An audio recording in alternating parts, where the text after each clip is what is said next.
মিঠুন চক্রবর্তী আজকে বিজেপির প্রচারে এসছেন মুর্শিদাবাদ জেলার জিয়াগঞ্জে।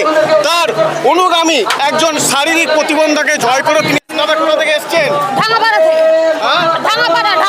এইভাবে এসছেন মানে কি কি অসুবিধা আপনার? হ্যাঁ, অসুবিধা কিছু না। মানে কি বলবেন আজকে দিনে, কি বলবেন? আমি ক্যান্ডিডেট ছিলাম। আজকের দিনে কি বলবেন?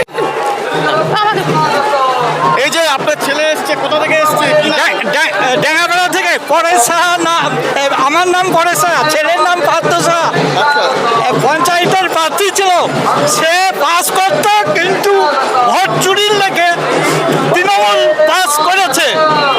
ভোট চুরির লেগে সেই বক্তব্য আমি রাখছি। মানে এই ছেলে দাঁড়িয়েছিল ভোটে, পার্থ সাহা ছেলে। পার্থ সাহা নাম। কোথায় বাড়ি আপনাদের? ডেঙ্গাপাড়া, হুলাসপুর ডেঙ্গাপাড়া।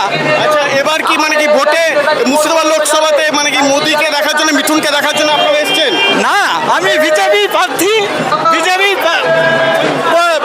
বিজেপিতেই যোগদান করি বা বিজেপি পাস করবে, এইটাই আমি চাই।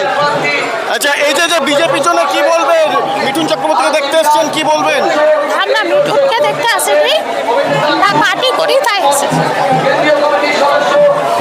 শুধুমাত্র এই গেরুয়া ঝড়ের জন্যই সে নিজেকে শারীরিক প্রতিবন্ধকের থেকে দূরে সরিয়ে রেখে সে এই মিঠুন চক্রবর্তী জনস্রোতে এগিয়ে আসার জন্যই সে এই জনস্রোতে ভাসিয়ে দিয়েছে নিজেকে, একজন গেরুয়া শিবিরের কর্মী।